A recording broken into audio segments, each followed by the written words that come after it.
Today we've got a great episode for you. We are in St. Augustine. I really like it here. It's my favorite city so far. Sorry the rest of Florida and the East Coast, but it's true.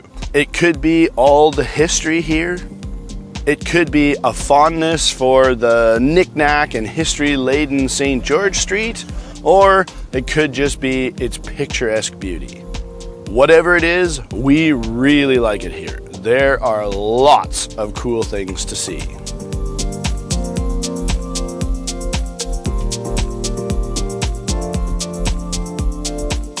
We even met some other cruiser friends that even have some kids around Aria's age.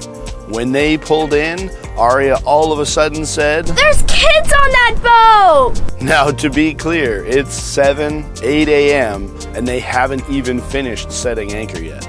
We did go meet them, but we waited till the next morning. It's probably a good thing we did because they were just getting in from 2 days and a night, crossing back from the Bahamas. And I'm not sure they would have appreciated being ambushed by a very excited 8-year-old that wanted to play right now. I want to play now! Anyway, they are fantastic folks. We all get along famously, and it turned out that they were full of knowledge and sage advice. But we'll get back to that a little later in the episode. For now, let's go see St. Augustine. We didn't get very far from the mothership before we got totally distracted by these dolphins. We think that they were hunting or feeding. They seemed to stay right on the surface and be aggressively swimming around. It was really fun to watch. Then we saw this boat from afar. Now, I'm originally from Whitehorse in the Yukon, and anytime I see a boat with a paddle wheel on the back of it, it immediately piques my interest. So we had to go a little bit closer. We never did find a babysitter and go for a drunken, pedal-powered adventure with these guys. Maybe next time. We don't know why, but for whatever reason that morning, we felt like we needed to lock up the dinghy for the first time. So I had to go back to the mothership to get the lock. While we always recommend locking your dinghy, we talked to a bunch of locals and some other cruisers in the area, and it sounds like it probably would have been fine.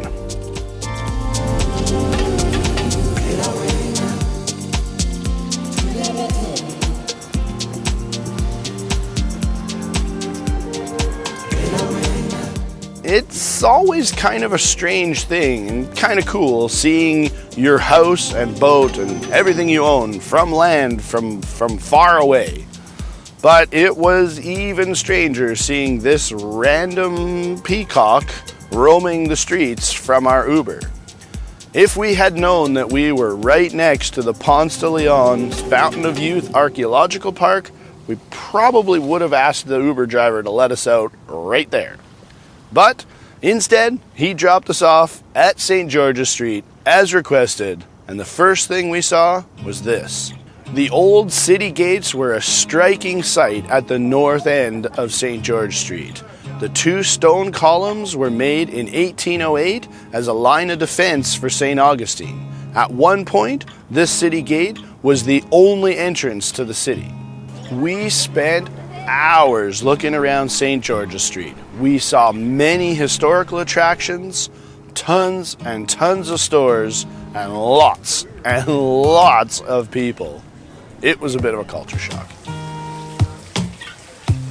Kim and I both love history and old architecture. There's something about old churches that are just so striking.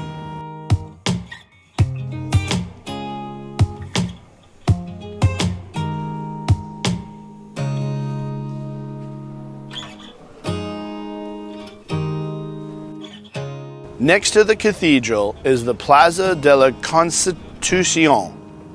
I'm not very good at Spanish. I think that's how you say it.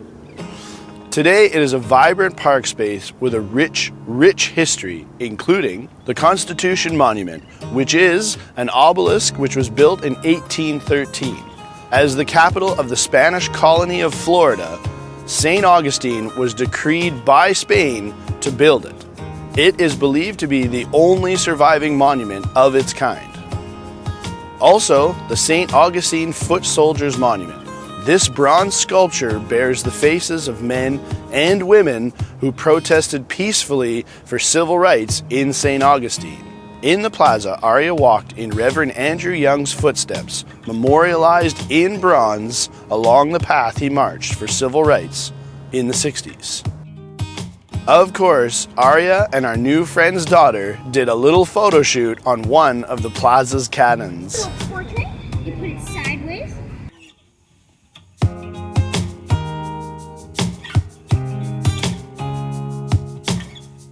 Across from the plaza is the Bridge of Lions. We couldn't help but stop several times to take in the views. Completed in 1927, the bridge was constructed during the extravagant land boom times in Florida. It is as much a work of art as it is for transporting cars between downtown St. Augustine and Amelia Island. This double-leaf bascule bridge, or drawbridge, opens many times a day for boats just like us. In the marina, next to the Bridge of Lions, sits the Nao Trinidad. The Nao Trinidad is a replica of the flagship of Magellan's fleet that completed the first circumnavigation of the globe in 1522. Such incredible maritime history.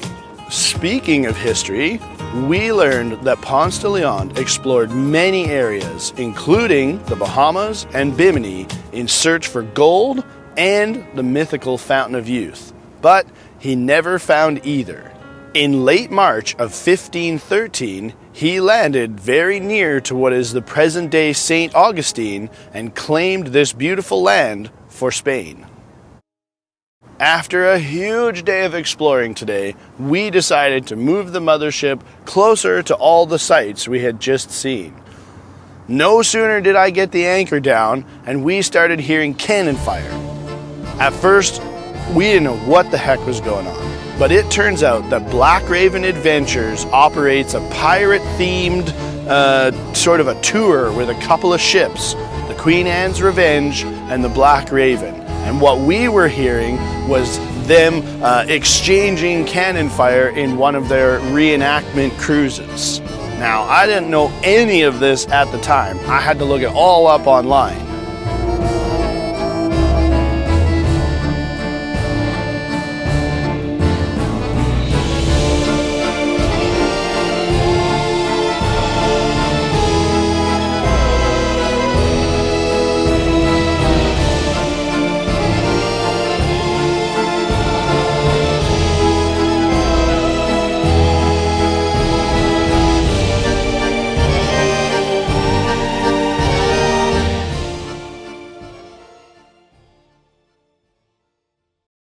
At the beginning of this episode, I mentioned that we had some new neighbors pull in and anchor nearby.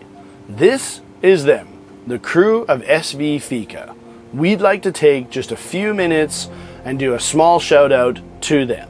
When we met them, Chris, Allison, and their kids were just returning from their Bahamas detour in the midst of their circuit of the Great Loop.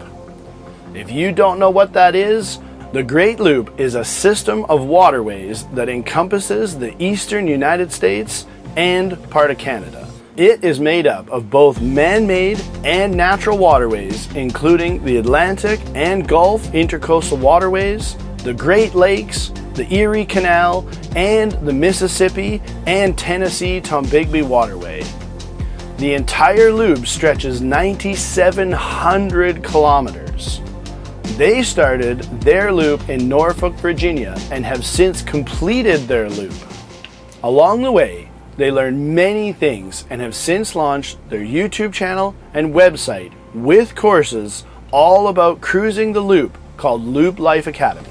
If you're thinking about cruising the loop with your family, their course, 10 Steps to Adventure, is a great guide to making it happen. Now, full disclosure, we're not technically affiliated with them. We don't see any monetary benefits from telling you this. We just think that they're great people, very knowledgeable, and if it's something you're interested in, they have tons and tons of information for you. We spent hours just sitting around chatting with them, and we learned tons about the loop and life and just cruising in general. If you have any interest in the loop whatsoever, send them a little love. It's been about a week or so since we did that huge provision run in Fernandina. So one of the great things about St. Augustine is that we can actually take the big boat to that free dock that we went to the other day. From there, the Publix is only like a couple of blocks over. Now, full disclosure, we're not the biggest fan of Publix. We find that in general, they're significantly more expensive than other options. But in this case, convenience won out over everything. With our food and supplies secured, we just went ahead and stole that shopping cart. Now, I'm glad this Publix doesn't have those fancy ones with the little wheel stopper thing that stops you from being able to do that, because it made bringing the groceries back to the boat so much easier. Of course, being the upstanding people that we are, we also took the shopping cart all the way back to the store, unlike many other shopping carts we saw kind of stashed around that area. That trip back to the store with the shopping cart had its own little adventure involved. What? I didn't get any of that on film. But that truck and trailer that you're seeing right now, the trailer came off the ball. I was just walking down the street and I seen them sitting there. I never heard it happen or saw it happen. I imagine they were there a few minutes. But yeah, the trailer came off the ball. So I showed the guy how to get it hooked back up again without a jack, or sort of without a jack. We just chock blocked the wheels real hard, steep angle, and then pulled forward with the truck, tightened up the chains enough to lift the tongue of the trailer to then get the dolly wheel down, and then use that to lift the ball, or use that to lift the tongue and put it back on the ball. He didn't seem like he trusted me or believed me at first. I wish I'd have got the footage of it. Sorry you missed all that, but that was less than 10 minutes. Bingo bango, all hooked up again. He's definitely got some damage to a few things on his hitch and otherwise, but he's back in action. He said he lives right here, so maybe you'll find this video out there someday. Fella, I never even got your name, but oh, there they are right there. I just saw them crossing the bridge over there. That's funny. Anyway, that was my good deed for the day. We spent several more days enjoying St. Augustine with our new friends, but eventually it was time to move on.